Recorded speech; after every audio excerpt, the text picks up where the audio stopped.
So now we're going to look at what's called the decomposition of a function. So before we were taking f of g of x, but now we're going to go the other way and split them up.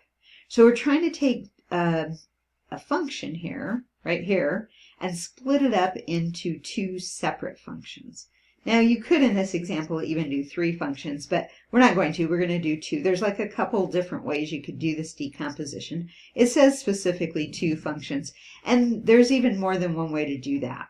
So I would do it the way the book does it, and I would take the more complicated part and make that the second function. So maybe I would say, well, let's look at this first.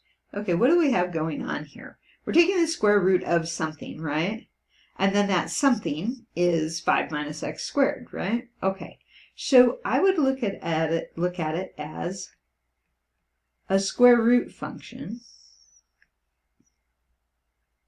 And then I have to say, well, what is that part? Like, what do I want to compose in there? So I would make my other function 5 minus x squared.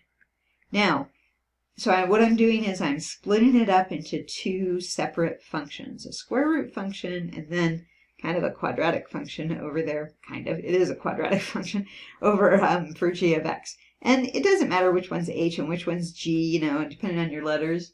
Yeah, the book did it the other way, but, you know, I don't know, is that going to confuse you? I can change that. So in the book, they have this one be g and this one be h. Okay, so I'll be consistent, so hopefully it'll make some sense to you. Now, it's going to make a difference how we write this composition. Is it g compose h, or is it h compose g? Which one's going in which? Well, we're taking this one, right? And we're going to be bringing this one in. So it's going to be g of h of x. And we can check that to see if that makes sense to us. You know, if I were to take this and put it in, like I said, right there, would I get this original function up here? And the answer is yeah, I would. Okay? So make sure you get the order right, because that's going to make a difference. Or you can write it, if you don't like using the parentheses, you want to use the circle notation, you can do that. So g compose h of x. You could write it that way. It doesn't matter to me which way you write it, but that would be then the composition of the functions. You have to make sure that you note what the two functions are. So that's a mess I have written, but that's the answer, okay? So we're saying g of x is equal to the square root of x. H of x is equal to, I think it was 5 minus x squared. I'd have to scroll up. Let me see. Scroll. 5 minus x squared. Yeah.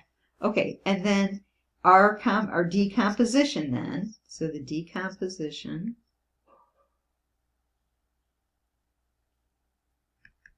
of f of x is, you can say f of x equals, it was g of h of x. Okay.